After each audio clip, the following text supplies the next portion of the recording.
ang mabuting balita. Hinihingi natin ang biyaya at pagbabasbas na ito. Ating sabihin, Panginoon, dinggin mo kami. Panginoon, dinggin mo kami. Ang simbahan naway makatagpo ng pamamaraan na mapalaya ang sinuman sa anumang hadlang upang ipahayag ang Ebanghelyo sa mga tao sa ating panahon ngayon. Manalangin tayo sa Panginoon. Panginoon, dinggin mo kami. Sa nagugutom na daigdig, lalo na sa mga taong hindi makaarungang pinagkakaitan ng pagkain, damit at tahanan, naway pagkalooban sila ng Panginoon ng pag-asa at talakas sa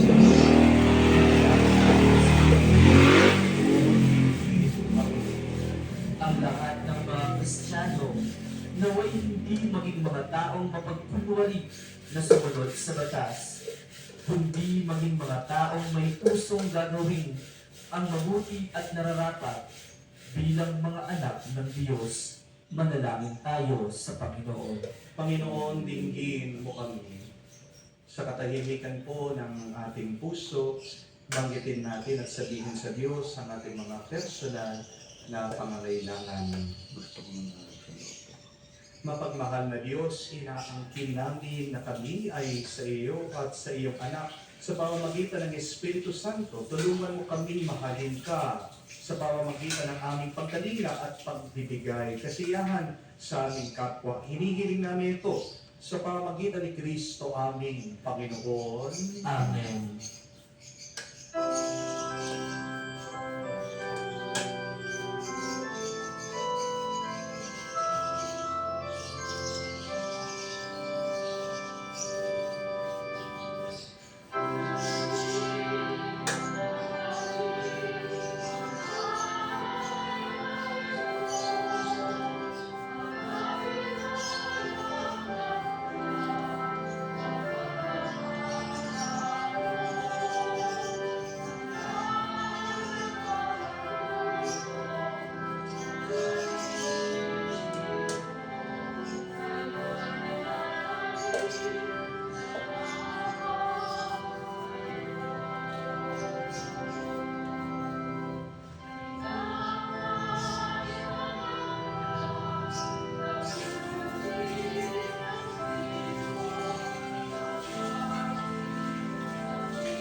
Manalangin kayo mga kapatid para natin mga paghahain ay talukyan ng Diyos ang mga makapangyarihan. Tanggapin nawa ng Panginoon itong paghahain sa iyong mga kamay, sa kapurihan niya at karangalan sa ating kapakinabangan at sa buong sambayanan niyang banal.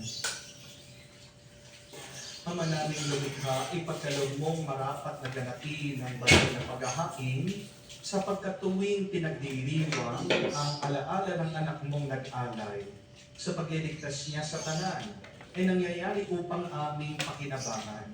Sa pamagitan niya kasama ng Espiritu Santo, magpas sa walang hanggan. Amen. Sumainyo ang Panginoon At sumainyo rin, itaas sa Diyos sa inyong mga puso at itinaas na namin sa Panginoon. pasalamatan natin ang Panginoong ating Diyos. Marapat na siya ay pasalamatan. Ama naming makapangyarihan, tunay nga marapat ikaw aming pasalamatan.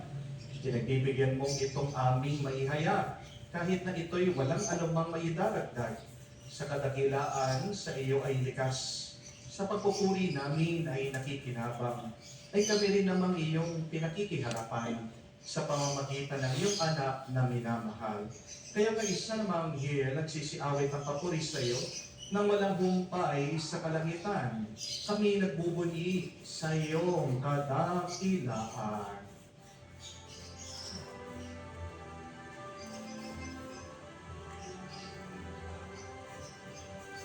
Santo, Santo, Santo, Panginoong Diyos ng mga hukbo, napupuno ang langit ng lumana, nagapilamo. Hosana, Hosana, sa kaitaasan, pinagpalang na Marino. Sa ngalan ng Panginoon, Hosana, Hosana, sa kaitaasan, Hosana, Hosana, sa kaitaasan.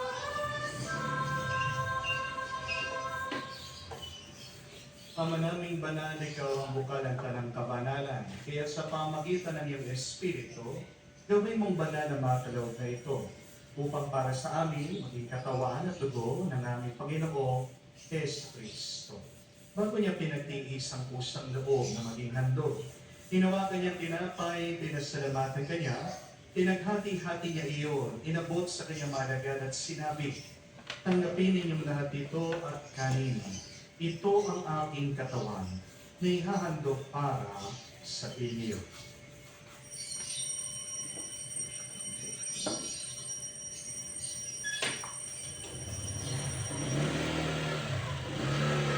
Ngayon din naman matapos ang hapunan, hinawakan ng kanis. Muli kanya pinasalamatan.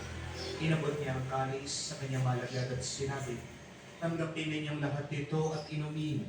Ito ang kanis ng aking dugo, ng bago at walang hanggang tipan. Ang aking dugo na ibubuhos para sa inyo at para sa lahat. Sa ipagpapatawad ng mga kasalanan.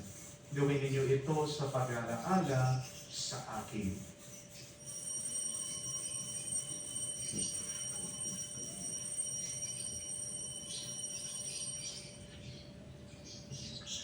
Ang misteryo ng pananampalataya.